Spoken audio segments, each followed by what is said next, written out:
হাই friend, আজি মই বনাম লোকেল মুৰ্গী মাংস। তাৰ কাৰণে মই লৈছোঁ লোকেল মুৰ্গী মাংস, পিঁয়াজ, তাৰপিছত অলপ আদা নহৰু, বিলাহী এটা কাটি লৈছোঁ। এতিয়া কেৰাহীত মই অলপমান তেল ঢালি দিছোঁ, মিঠাতেল।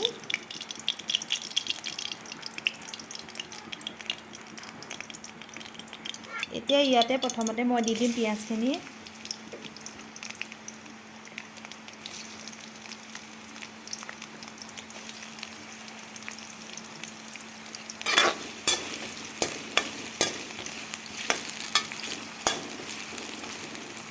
এতিয়া দিম মই আদা নহৰু পেষ্টখিনি। এতিয়া মই ইয়াতে এভৰিডে জিৰা মছলাটো ব্যৱহাৰ কৰিছোঁ। মছলাৰ ভিতৰত মই অকল জিৰাই দিম।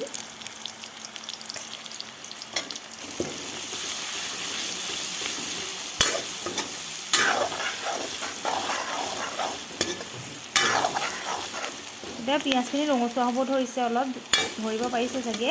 এতিয়া ইয়াতে মই চিকেনখিনি দি দিম।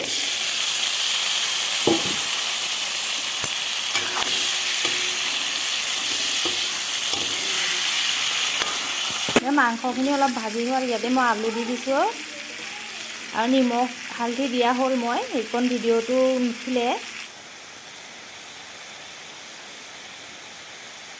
মাংসখিনি অলপ ভাজি হোৱাৰ পিছত মই বিলাহীখিনি দি দিছোঁ।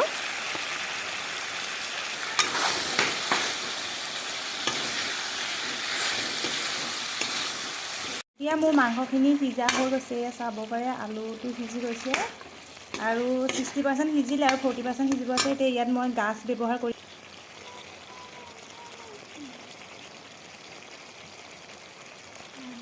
এতিয়া ইয়াত মই 2 চামুচ গাজ দিছোঁ।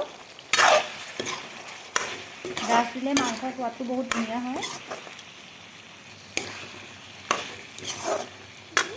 লোকেল চিকেন বনাই পেলাই হৈ গৈছে। এয়া ধৰিব পাৰিছেনে? কালাৰটো ইমানেই ধুনীয়া হৈছে নহয় গাজ দিয়াৰ কাৰণে, আৰু গাজৰ ফ্লেভাৰটোৰ কাৰণে মাংসটো খায়ো বিৰাট টেষ্টি লাগে।